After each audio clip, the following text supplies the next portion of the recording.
It's like when I take my car in to be serviced, and I give them my car, and they change the oil, and they rotate the tires, and they tune up my car so it runs better. And when I go to pick up my car, they give me back the very same car, not a new Corvette or a new Jaguar, just the regular car I gave them, and it runs better because they've tuned it up. So I thought, you know, that's what they're going to do for me. They're going to take my story, which they said they like, and they're going to tune it up for me. And when you write, and you give your teacher something, and they give it back to you and ask you to change it a little bit, that's what they're doing. They're tuning up your story for you. They're your auto mechanics. You used to just call them your teachers. Well, guess what? They're your auto mechanics. They're going to help make your story better. And that's what your teachers do. And that's what my publishing company did for me. When I write, I think of what if. Now, the what if, and don't call me Michael, was this. Christopher, the taller boy here, was in a class, 4th grade class, of great kids. Great kids. Okay? Everybody in his class was really nice. They worked very hard. They all got along. They had a great teacher. Everything was wonderful. And then in April, this little guy, Michael, came as a new student to the school. And Michael was angry. And Michael was a bully. And he was mean to everyone. And he thought he had good reason to be mean. Well, there's really never a good reason to be a bully. But Michael certainly thought he had a good reason to be a bully. So he comes and disrupts everything. Everything. So my what if is, what if a bully comes to a classroom, to a school, where everything was going really well? That's how I start. And then I develop a situation. So I try to think of what if. So let's think about that. What could you do to think of a what if? So, what if I had this special pen? And this special pen could take pictures, and no one would know. And it could record what people said, and nobody knew I had it. And what if Mr. Perry invited me here to tell you I was an author? But what if I'm not? What if I'm a detective working on a special case, and I came here looking for clues? Well, when I put on my special red pin, all kinds of things could happen. And I just want you to know that I don't work alone. I have people helping me. You right here. Could you put that arm in the air for me? Do you see what's on her arm? Yeah. What does that look like? Yeah. Thank you. Guess what? It might not be. Because on days when I wear my red special pin, her watch could be something else. We might be working together, and you don't know it. You just thought she was the nicest kid in your class all this time. But maybe she isn't. What if? What if that's not true? And it's something else. Now, some of us wear something on our face that you think we need to wear to see it. But what if I really didn't need these to see? And maybe you don't either. Maybe they're special. And we use these for something else. And maybe they aren't glasses at all. Because they could be part of my special detective crew. So you could write about your own classmates and just look at who seems to be so innocent. Maybe they're not. Now, I want to tell you people something, and listen carefully to this. I noticed your teachers.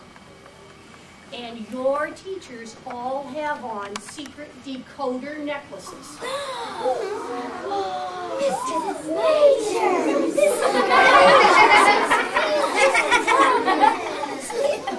And guess what? You thought you just had innocent teachers who were just great and loved you dearly.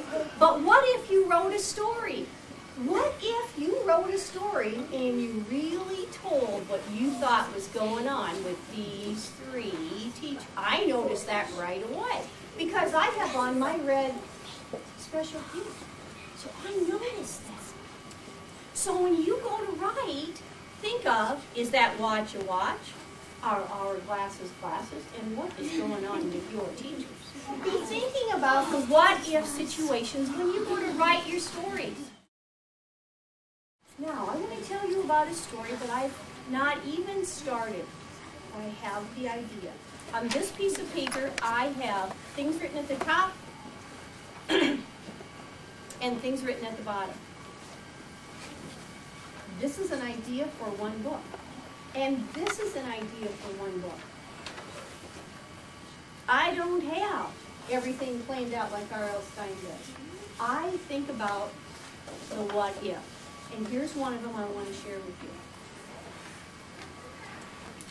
The story that I want to write someday is about two kids, probably about your age. Now, do you love it when your mom says, we're going to the grocery store, you have to go with me? Lots of times kids don't like to do that. They don't really want to drag into the grocery store with their moms anymore, but sometimes they have to. So I try to make it believable. If I said, boy, these kids couldn't wait to go grocery shopping with their mom, that's exactly what they love to do. A lot of kids would say, that's not true. So I went with the idea that kids are kind of, at some point you really don't want to do that. So here's the idea I have. Two kids go, they're best friends, and they go with their moms to the grocery store. And they get there and they say to their moms, you know what, we just like to stay in the car and listen to the radio and not go in. And the moms say, well, you're probably old enough. We're only going to be a few minutes. I suppose that would be okay. So mom leaves the keys in the car and turns on the radio for them. And they lock the door. They're just safe. They're fine. And the moms are only going to be gone in a short time. So the mom's going to the grocery store and the kids are in the car and they say, wouldn't it be fun if we tricked our moms? Yeah. So this is what they decide to do. They pop the trunk. They get out of their car, they crawl into the back of the trunk and pull the trunk lid down and hide. Because they think that when their moms come out and lift the trunk and go to put their groceries in and the kids are in the car, they'll go, boom! They'll scare their moms. And they think that is going to be really funny. And so they do. They get in there, they're waiting, and they're waiting. And pretty soon, the car starts up and drives away, but their moms haven't put the groceries in the car. And that's because it's not their mom driving the car. Now, that is all I have. It's my what if. When you go to write, just write. Don't worry about how you spell the words. Don't worry about if you should put a punctuation mark there or if it should be a capital letter. Because you have auto mechanics now, who used to be called your teachers. Your auto mechanics will help you get all of that done because that is important. It's important to spell correctly and it's important to put the punctuation marks in capital. All of that's important. But they can't help you if you don't have anything written down to start with. So let your ideas go and just write.